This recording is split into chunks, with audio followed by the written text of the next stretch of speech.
Bismillahirrahmanirrahim. Assalamualaikum warahmatullahi wabarakatuh. Alhamdulillah wa syukurillah la haula wa la quwwata illa billah. Ibu Bapak sekalian, kali ini Islamic Science Research Network akan mempresentasikan video berjudul Premature Dawn, The Global Twilight Pattern. Ini adalah judul buku yang kami tulis baru selesai terbitnya kemarin. Jadi adalah seri pertama penjelasan tentang buku ini. Bukunya sendiri ini sampulnya Premature Dawn, The Global Twilight Pattern. Kami tulis bersama, saya dengan Profesor Samsul Anwar. Beliau adalah guru besar Islamic Legal Theory dari Sunan Kalijaga, Universitas Islam Negeri Sunan Kalijaga di Yogyakarta. Dan yang lebih penting lagi, Profesor Samsul Anwar adalah selama 21 tahun menjadi Ketua Majelis Tarjih dan Tajdid pimpinan Pusat Muhammadiyah, belum tergantikan dan terus menerus selama 21 tahun. Beliau yang bertanggung jawab tentang kajian-kajian syariah dalam buku ini. Namun demikian, Profesor Samsul Anwar dan saya kebetulan anggota juga di Majelis Tarjih. Penulisan buku ini tidak mewakili Majelis Tarjih sebagai lembaga. Jadi ini adalah tulisan pribadi kami, pendapat kami pribadi yang tidak ada kaitannya dengan kelembagaan Majelis Tarjih. Bukunya berwarna, ada 235 halaman, dicetak terbatas di Indonesia. Ini dijual dengan harga 200.000 karena berwarna. Pemesanan bisa dilakukan pada nomor telepon ini. Sedangkan edisi yang asli, edisi internasional akan diterbitkan melalui Amazon.com. Cuman agak sedikit terhambat karena akun Amazon.com saya agak di frozen, jadi sedang saya urus supaya diaktifkan kembali. Tujuan dari buku ini adalah memberikan masukan pada ulama Islam dunia. Ada potensi kekeliruan dalam penetapan awal subuh dan isya. Oke, apa problemnya? Ini problemnya.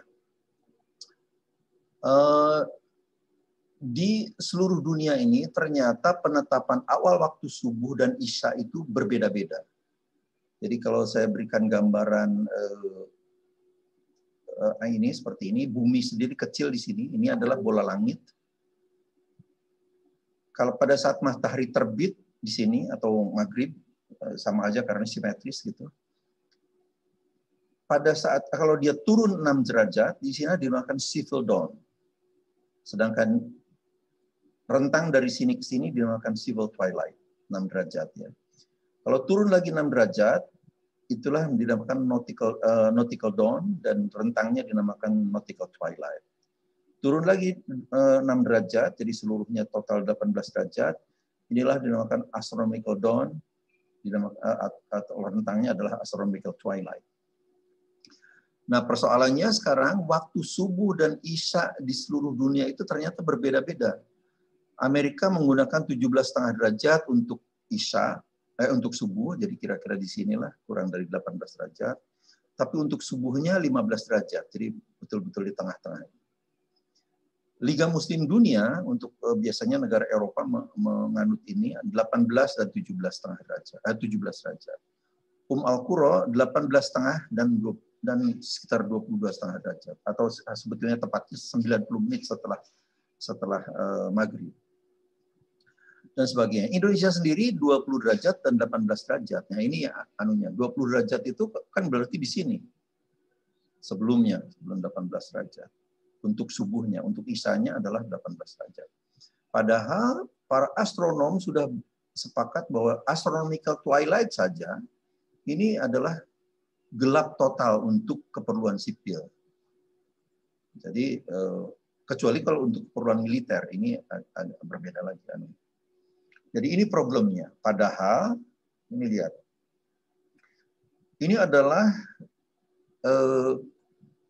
gambaran grafis bumi dan matahari. Mataharinya dibuat kecil karena memang jaraknya kan jauh, sekitar 150 juta kilometer dari bumi itu. Jadi kita buat kecil seperti ini. Tapi sebetulnya secara fisik matahari itu ukurannya besar sekali. Radius matahari itu kira-kira hampir 700.000 kilometer radiusnya ya, jari-jarinya. Dan itu berarti sekitar 110 kali dari jari-jari bumi ini. Nah, saya gambarkan kecil karena ini jauh 150 juta kilometer. Jadi kalau bumi itu dimasukkan ke bola matahari itu mungkin ada 10 sampai 12 juta bumi bisa masuk ke dalam matahari. Oke. Kalau ini bumi posisinya seperti ini, kalau kita menentukan waktu maghrib itu adalah ini. Kalau misalnya ada ketinggian seperti ini akibat ada gunung dan sebagainya, maka ini kemudian ada ufuk lokal. Ufuk lokal adalah ke sana menyinggung di sini, inilah ufuk lokalnya. Jadi kalau kita ada di gunung ini, maghribnya adalah ketika matahari di sini. Tapi kalau kita di tempat tinggi, lebih tinggi, ufuknya jadi di sini.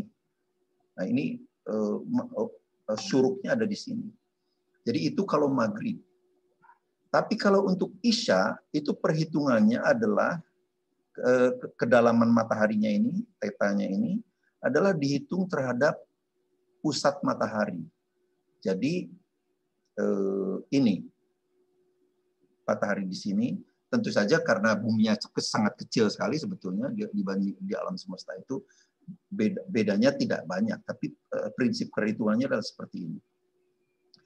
Nah, yang jadi persoalan adalah kalau kita lihat yang tadi ini antara isya katakanlah di Indonesia ini antara subuh dan isya itu ada beda 2 derajat. Sedangkan di Amerika Serikat ada 2,5 derajat bedanya. Padahal seperti ini. Kalau ini matahari berjalan ke sana, tapi ini perjalanan semu ya, perjalanan semu matahari akibat bumi itu berotasi. Sampai di sini, meskipun dia masih di bawah ufuk, tapi sinar fajar sudah terdeteksi. Katakanlah sudutnya theta ini.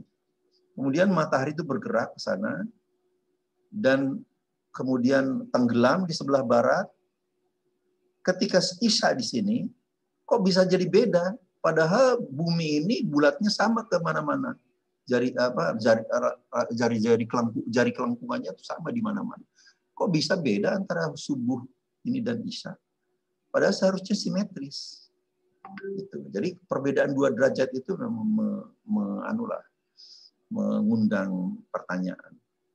Kemudian antara lintang tinggi dan rendah.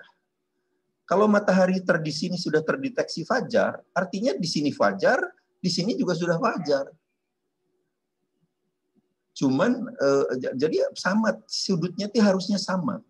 Nah, ini kok berbeda antara Amerika 17,5, ada di Saudi Arabia 18,5, di Indonesia 20 derajat. Jadi ini juga tidak masuk akal. Padahal buminya bulatnya kemana-mana sama. Jadi itulah sebabnya karena ada keanehan seperti itu, kami kemudian melakukan penelitian. Dan diperlukanlah data twilight. Data twilight tadi. Nah, instrumen yang digunakan adalah ini. Kami menggunakan 2 macam sensor modern pada dasarnya. Yang pertama adalah non-imaging sensor. Ini dinamakan sky quality meter. Dan yang kedua adalah imaging sensor. Ada Nikon, ada kamera DSLR seperti ini, kemudian ada juga kamera panoramik. Nanti gambarnya panoramik itu kalau kita memotret itu setengah bola bumi, langit itu bisa kelihatan semuanya di sini. Nanti ada gambarnya contohnya. Kemudian kami menggunakan belasan kamera gadget juga. Mengapa kita gunakan gadget? Karena gadget sekarang dimiliki oleh setiap orang. Jadi kita mengharapkan setiap orang bisa mengambil data Twilight itu, kemudian kita bisa ikut membantu memproses. Kemudian yang terakhir kita gunakan juga drone. Jadi ini sensor-sensor modern yang kita, ada satu sensor drone juga sedang kita akan coba, tapi belum bisa kita sampaikan sekarang. Nah, kalau non-imaging sensor ini tidak memberikan outputnya itu tidak image, hanya angka saja. Jadi seperti kita mengukur temperatur tubuh kita 36 derajat, ya udah tidak ada warnanya. Nanti 37 derajat panas, tidak kemudian warnanya menjadi merah misalnya gitu. Tidak. 38 tambah merah, tidak seperti itu. Jadi cuma angka saja. Jadi sukar diverifikasi oleh orang awam. Ini problemnya, non-imaging sensor itu. Kalau ini kan ada gambarnya. Gambarnya sehingga kalau langit itu bertambah terang, ya kelihatan fajarnya. Jadi kalau imaging sensor itu keuntungannya. Oke. Ini kalau kita menggunakan non-imaging sensor, sky quality meter itu, jadi data itu berupa angka-angka saja, kita ambil setiap 3 detik, makanya ini kelihatan seperti nyambung ini sekarang, kita ambil setiap 3 detik. Jadi kalau ini antara katakanlah 15 atau 16, ini gelap. Kalau dia turun menjadi sekitar 13-an, ini berarti langit itu bertambah terang. Kemudian dia naik lagi, itu bertambah gelap lagi. Jadi memang ini alam selalu seperti ini. Tidak kemudian rata gelap semua, tidak. Seperti juga temperatur tubuh kita. Kalau kita ukur sekarang 36,2 derajat. Kalau kita ukur 15 menit lagi, mungkin 36,5. 15 menit lagi diukur lagi 36,1. Jadi itu adalah sifat stokastik dari alam. Nah, ini juga seperti itu. Problemnya kalau ini untuk Isya ya, jadi tadinya terang menjadi gelap. Jadi kehadiran fajar itu sebetulnya di titik ini. Yang tadinya gelap, kemudian menjadi terang. Terus, kalau sudah timbul fajar, sudah tidak tertahankan lagi. Dia turun secara eksponensial. Begitu juga ini. Tadinya eksponensial naik, tapi begitu Isya, dia sudah mendatar. Nah, problemnya subuh kita ini, kalau pakai 20 derajat, dia ini. Ini di Depok pada Maret 2017. Padahal setelah fajar muncul, kok langit masih bertambah gelap? Dan dia baru turun di sini. Jadi seharusnya fajar ada di sini, tidak di sini. Bukan 20 derajat. Berapa ya? Itu yang kita akan cari. Begitu juga ini. Pada Mei 24, 2017. Nah ini juga Isya begitu. Isyanya di sini, padahal di sini sudah mulai gelap. Isyanya di sini, padahal di sini sudah mulai gelap. Jadi kita harus mencari titik-titik ini. Berdasarkan data ini. Caranya adalah karena kita akan mencari titik ini, kemudian kita ambil aja data antara window yang sempit dari ini sampai sini. Window yang sempit aja lah. Nah, kemudian jadilah ini. Nah, karena data yang tadi SQM itu yang putih-putih ini adalah data fisik namanya, data fisik. Dan data fisik itu tidak bisa diotomatisasi. Maka dari itu, untuk mengotomatisasinya, supaya prosesnya bisa kita otomatisasi, kita harus memodelnya dengan model matematik. Model matematik yang saya gunakan adalah polinomial derajat 4. Polinomial derajat 4. Nah, pada model matematik itulah kemudian, yang pertama sekali kita harus cek, apakah betul model matematiknya akurat. Nah, ini ternyata akurasinya, root mean square error-nya 0,01 magnitude. Besarannya ini magnitude. Jadi 1/100 magnitude. Sangat akurat sekali ini berarti. Nah, kemudian di data yang matematik ini, model matematik ini, yang merah ini, kita simulasi ada sebuah titik di sini. Kalau titik ini, di titik itu ada garis singgung. Garis singgungnya ini yang dinyatakan dengan kemiringan, ini kemiringannya dy dibagi dt. Dt atau dx dalam hal ini ya. Dt dan dx sama dalam hal ini. Ini time-nya, waktunya sama. Nah, kemudian titik ini kita simulasikan bergerak secara matematis, secara dalam simulasi komputer gitu ya. Bergerak, bergerak, bergerak, bergerak. Pada suatu titik di sini garis singgungnya tadi sekarang mendatar. Artinya dy-nya itu sama dengan 0. Berarti dy dt-nya sama dengan 0. Nah, kalau dy dt sama dengan 0, berarti persamaan matematik ini bisa diselesaikan lah, kira-kira begitu. Kalau engineer, saya kira sudah tidak. Sehingga kemudian kita bisa menyelesaikan ini, dan kita bisa menghitung titik puncak grafik tadi adalah di sini. Inilah titik kehadiran fajar. Karena setelah itu dia kemudian turun secara eksponensial. Nah, dalam kasus ini terjadilah kita bisa mencari fajar itu terjadi pada 5.251, sehingga dengan itu kita bisa mencari harga tetanya yang tadi itu. Yang ini. Waktunya, dengan tahu waktu, kita tahu kedalaman matahari pada saat itu berapa. Nah, itu. Oke, itu adalah kalau datanya data non-imaging sensor. Kalau imaging sensor, ya, saya tampilkan 3 buah. Ada gambar all sky camera. Jadi all sky camera itu lihat bulatan langit 360 derajat terekam di sini. Di timurnya ada di sini. Jadi matahari keluar dari sana. Ini barat lebih gelap. Ini adalah data yang kami peroleh dari Yorkshire pada 8 April 2017. Kemudian ini adalah data kamera gadget di Madinah yang diambil oleh seorang volunteer, Bapak Ahmad Rizal, pada 5 Februari 2020. Yang ini adalah DSLR kamera dengan menggunakan Nikon G5100 di Krakal, Jogja, 4 Mei 2018.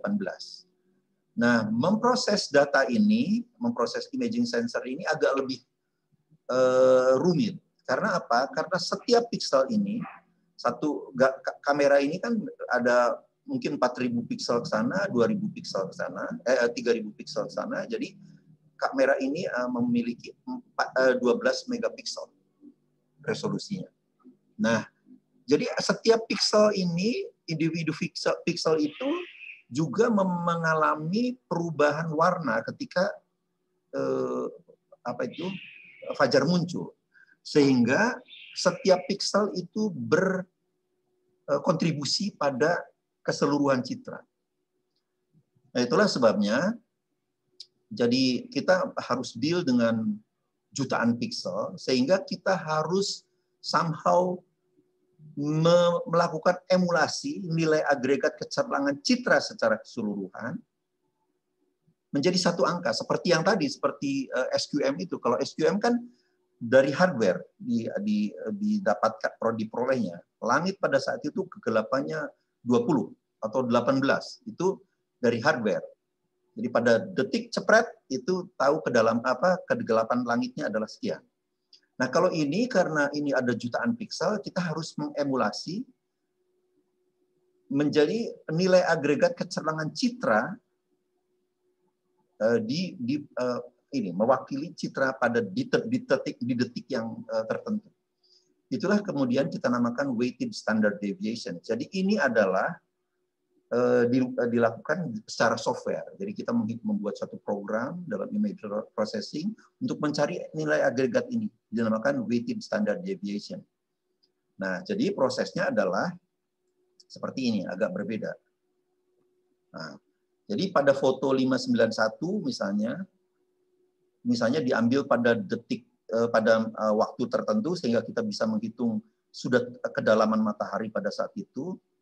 Dan kemudian kita menghitung di citra itu berapa weighted standard deviation-nya.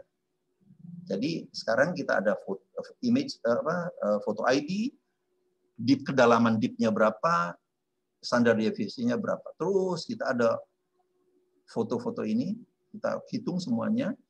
Kemudian kita plot. Ternyata pada detik ini, artinya 11,2 ini.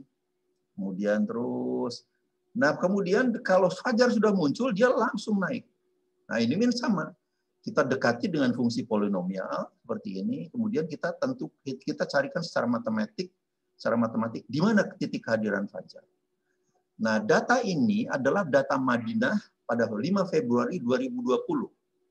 Pada saat itu, pemerintah Saudi Arabia menetapkan fajar itu pada 18,5 derajat kan kalau tadi sudah kan.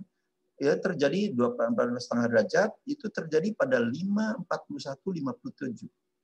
Tapi ternyata dari data yang kami miliki ini, ternyata fajar itu baru muncul pada 6:18:02. Jadi kan ini berapa ini anunya? Hampir 36 menitan, 37 menit anunya perbedaannya. Jadi terlalu cepat ini. Untungnya kalau di Madinah dan di Makkah itu antara azan dengan iqomah itu cukup jauh, hampir 30 menitan. Jadi kira-kira tidak terlalu melesetnya, tidak terlalu jauh karena iqomahnya jauh. Oke. Jadi intinya sekarang kita pengen buktikan apakah betul fajar itu terjadinya di sini. Nah, kita lihat. Ini adalah foto ini, foto yang ini kita foto, tapi kemudian kita buat 3D surface modelnya. Jadi 3D surface model itu adalah kalau pikselnya terang itu dia akan naik. Kalau pikselnya gelap itu di bawah. Jadi ini bukan kelihatannya kayak topografi, tapi ini bukan topografi. Jadi ini adalah kalau kita kembali lagi ke gambar ini adalah jalan raya ini. Sinar-sinar lampu ini. Kemudian ini ada apa ya, mungkin bangunan apa, ada cahaya gitu. Jadi ini adalah seperti ini. Nah ini. Jadi kalau fajar nanti muncul, dia akan munculnya di sini. Nah, kita lihat. Pada kedalaman matahari 10,6 itu dia gelap. Kemudian kita pada kedalaman matahari 10,5 derajat. Nah, ini adalah titik di mana sistem yang kami kembangkan, kami develop, bisa mendeteksi fajar. Fajar muncul di sini. Setelah ini akan naik secara eksponensial. Tapi mata telanjang memang belum bisa melihat kehadiran fajar di sini. Tapi kalau kita ini masih sudah mulai kelihatan sebetulnya. Nah, ini sudah mulai ada gelembungan ini. Inilah fajar. Semakin jelas di sini. Semakin jelas. Inilah fajar. Jadi dengan 3D surface model seperti ini, kita bisa membuktikan, memverifikasi, bukan membuktikan, memverifikasi bahwa betul fajar terjadinya di sini. Jadi itu adalah pada saat kedalaman matahari 10,4 derajat. Jadi bukan 18,5 derajat. Ini semakin jauh, semakin. Oke, jadi cuman harus diingat bahwa kondisi seperti ini, kalau fotonya seperti ini adalah baru 14 menit setelah real fajar muncul. Jadi ke arah syuruk itu masih jauh, masih 30 menitan. Jadi jangan terlalu kaget dengan ini. Ini masih jauh dari apa tuh, syuruk. Jadi waktu subuh masih banyak, masih 30 menitan. Nah, kemudian dengan cara itu kemudian kami mengumpulkan data. Di Indonesia kami punya 354 hari untuk subuh dan untuk isya 162. Sudah terbentuk populasi. Artinya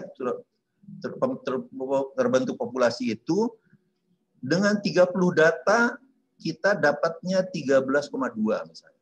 Rata-rata ya, rata-rata mean-nya deep-nya. Sudah kedalaman matahari.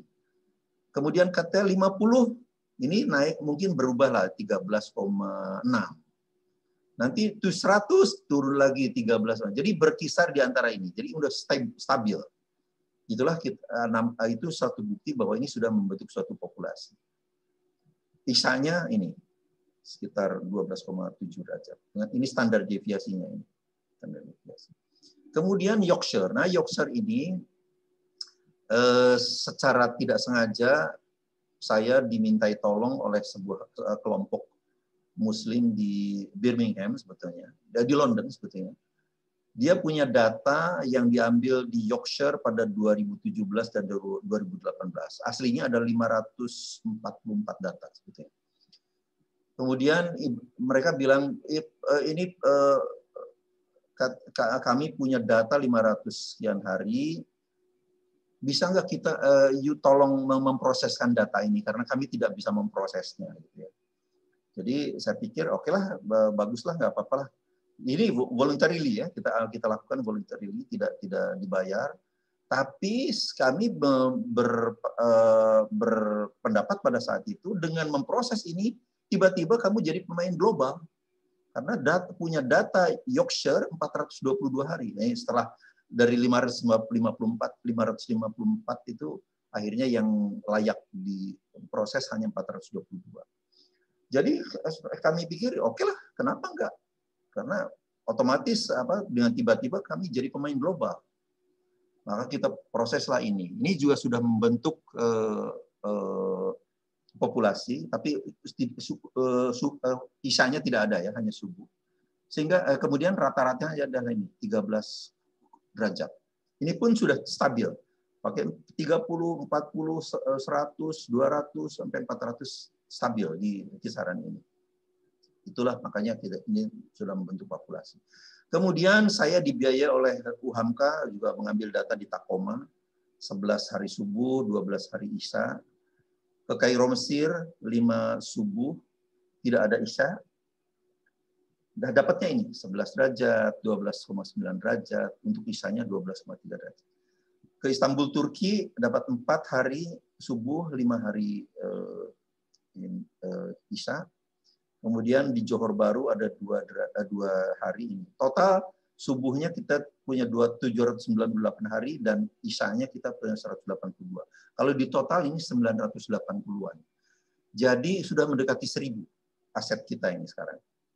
Aset yang luar biasa sekali. Saya kira jarang lah, mungkin tidak ada yang memiliki aset senilai seperti kami ini.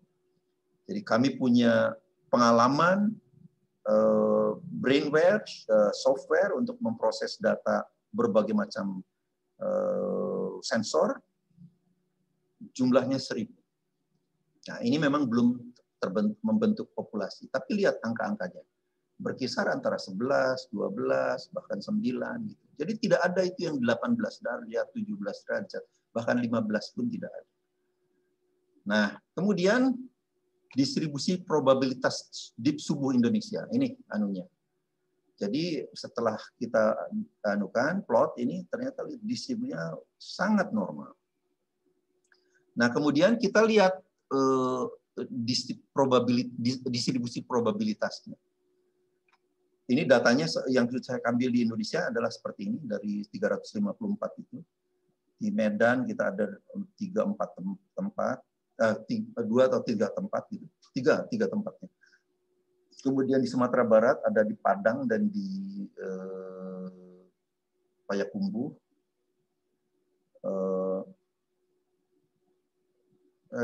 Payakumbuh atau apa ya? Ya, adulah pokoknya ada 2 tempat ini. Kemudian kalau di Jakarta itu sekitarnya itu ada di Bekasi, Tangerang, di Jakarta sendiri, ada di Depok, jadi ada 6 lokasi ini di daerah Jakarta ini. Kemudian di Cirebon, di Yogyakarta ada 2 tempat, di Krakal dan di Bukit Pangu. Kemudian di Jawa Timur ada 2 tempat, di Kempol dan di Gunung Bromo. Labuan Bajo kita ambil juga, ada data. Makassar, sumbangan dari Bapak Raja Muda.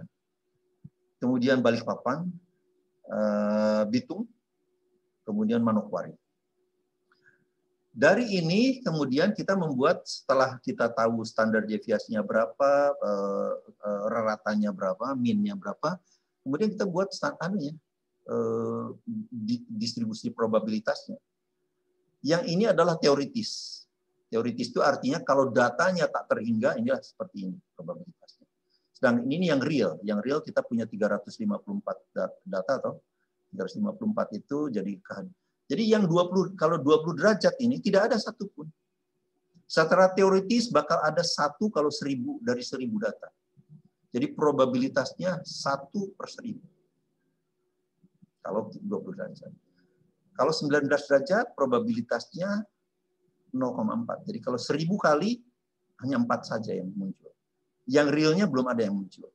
Kalau 18 derajat ini probabilitasnya ini. Jadi kalau kita katakanlah jam azan terjadi pada minus 20 derajat, kemudian azannya sendiri mungkin 4 derajat, jadi sampai 4 menit, maaf 4 menit, jadi 19. Kemudian kita memberi kesempatan pada jamaah sholat qobliyah subuh 4 menit lagi. Jadi katakanlah sholatnya itu pada 18 derajat, itu probabilitasnya hanya 1,4%. 1,4%. Jadi kalau 1000 kali, ya cuma 14 kali yang betul itu. Yang kenyataannya yang 18 itu 2,4%. Jadi itulah anunya. Dan inilah statistik yang harus kita percaya. Karena hampir semua, tidak semua memang, hampir semua keputusan-keputusan bisnis, raksasa-raksasa, perusahaan raksasa multinasional itu dilakukan dengan berdasarkan data statistik. BMW mau mengeluarkan mobil baru, kemudian melakukan survei, semua diputuskan berdasarkan keputusan statistik. Jadi kita harus percaya ini. Kalau tidak percaya, ya bagaimana kita mau jadi orang modern? Jadi ini persoalan besar. Ternyata min-nya itu terjadi pada 13,3 tadi sebetulnya kan. 13,3 derajat. Nah, sekarang kalau kita distribusi probabilitas untuk Yorkshire ini juga seperti itu. Ini sudah ada. Ini karena standar deviasinya lebih kecil, jadi dia agak ramping. Tidak menyebar seperti Indonesia. Tapi min-nya adalah 13 derajat. Nah, sekarang kemudian timbul pertanyaan. Ternyata Indonesia populasinya 13,3 derajat, minus 13,3, dengan standar deviasi 22,3, sedangkan populasi Yorkshire minus 13,0 dengan standar deviasi 1. Kira-kira secara statistik sama enggak ini? Dua populasi ini. Nah, itu dalam statistik ada yang dinamakan equality test. Jadi kita ngambil random dari sini 20 sampel size-nya 20 katakanlah, random. Tidak boleh harus random, 20 ambil sini. Ini juga diambil 20, kemudian bandingkan. Ini rumusnya. Kemudian ada skenario kedua bisa dengan cara ini kalau standar deviasinya dianggap belum diketahui. Katakanlah orang ini belum membentuk populasi, jadi standar deviasi ini belum tahu ya, pakai student test. Ya.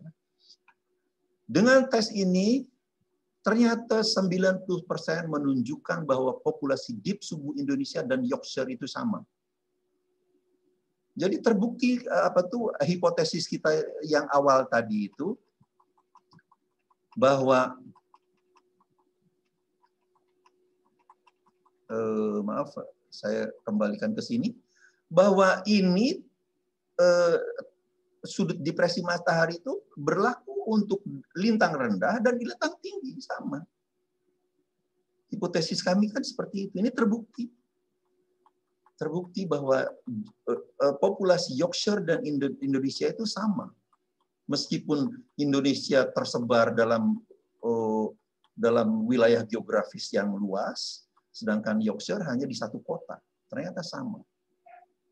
Jadi karena sama, akhirnya kedua populasi ini berasal dari satu populasi sebetulnya. Boleh kita gabungkan. Nah, penggabungan Indonesia dan Yorkshire itu akhirnya kita memperoleh kehadiran fajar dan menghilangnya syafaq terjadi saat matahari berada pada minus 13 derajat atau 13 derajat di bawah ufuk.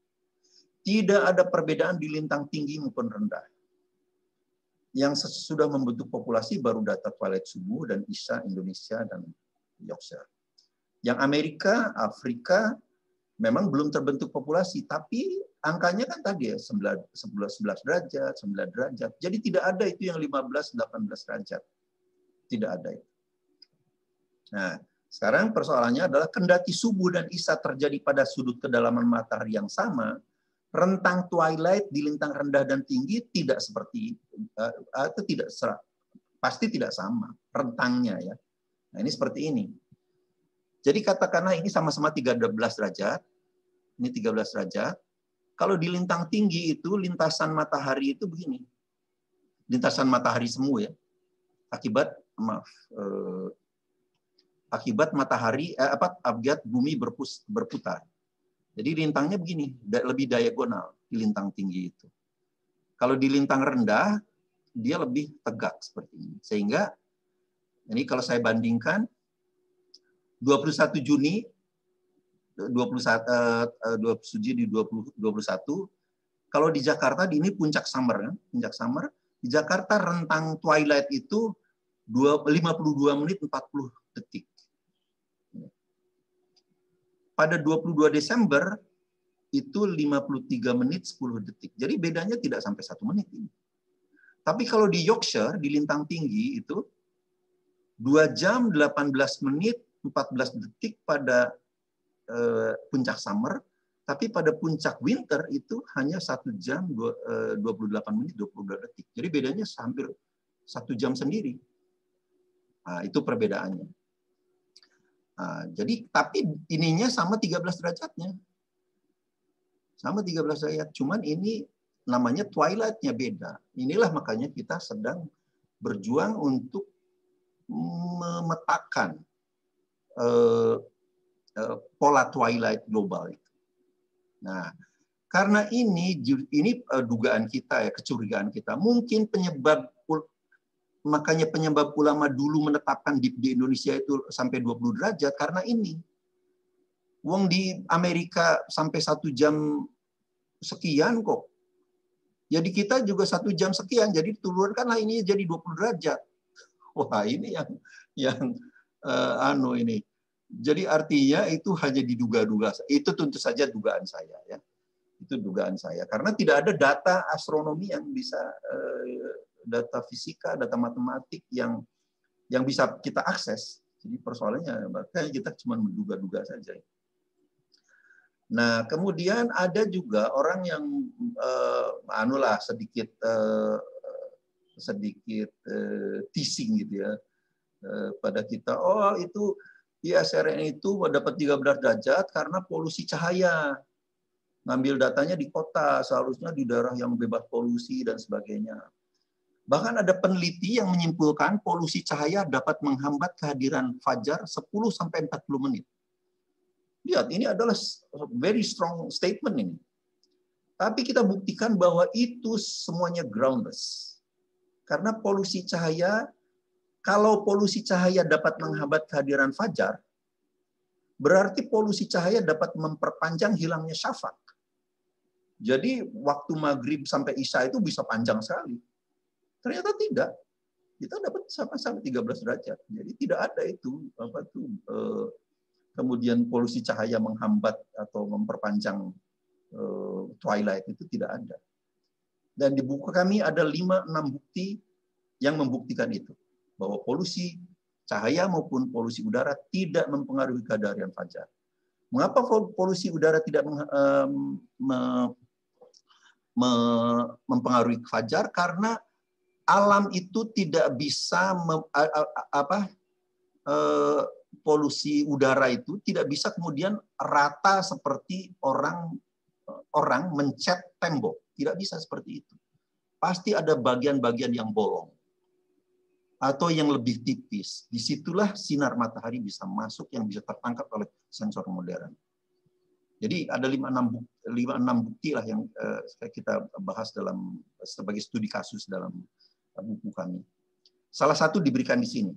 Nah, ini adalah statement yang strong dari tadi ada seorang peneliti yang mengatakan bahwa korelasi polusi cahaya itu bisa menghambat kehadiran fajar sampai 10-40 menit. Ini data milik dia ya. Saya ambil datanya.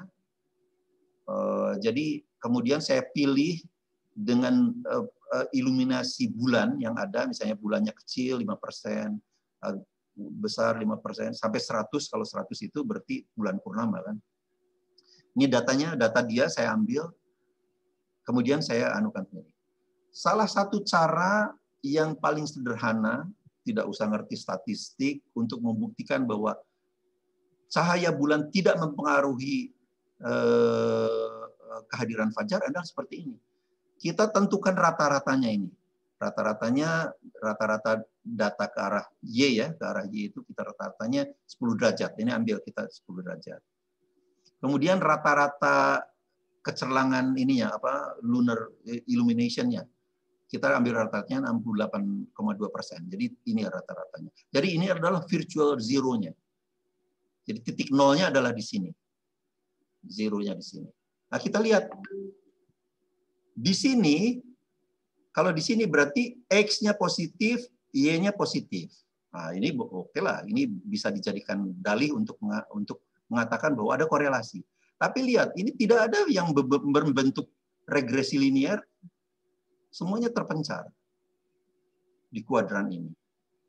Kemudian kuadran ini, X-nya negatif, Y-nya juga negatif. Jadi memang ada kemungkinan juga ini bisa dijadikan alibi untuk mengatakan ada korelasi. Tapi lihat, tidak ada regresi linear di sini. Tersebar seperti ini datanya. Jadi tidak ada itu korelasinya. Sekarang lihat yang ini, untuk kuadran ke-1 ini. Ada 11 biji. 1, 2, 3, 4, 5, 6, 11. X-nya negatif, tapi Y-nya positif. Yang ini juga. X-nya positif, tapi Y-nya negatif. Jadi tidak ada itu korelasi itu. Ini adalah cara yang paling sederhana untuk membuktikan bahwa tidak ada korelasi antara polusi cahaya akibat penyerahan bulan dengan hasil perhitungan sun depression angle, kedalaman sudut matahari ketika fajar muncul. Nah, jadi kesimpulannya, kehadiran fajar dan menghilangnya syafaq terjadi saat matahari sekitar 13 derajat di bawah ufuk. Dan ini berlaku di seluruh dunia. Tidak pernah ada perbedaan di lintang tinggi maupun rendah. Umat Islam di seluruh dunia harus bekerja sama menyusun pola twilight global untuk memperbaiki kualitas ibadah kita. Jadi di Amerika itu tidak ada 17,5 derajat dari data yang kita miliki. SRN siap bekerja sama dan membantu semua pihak yang tertarik. Semoga Allah Subhanahu wa taala selalu memberikan petunjuk pada kita semuanya. Demikian, assalamualaikum warahmatullahi wabarakatuh. Semoga bermanfaat.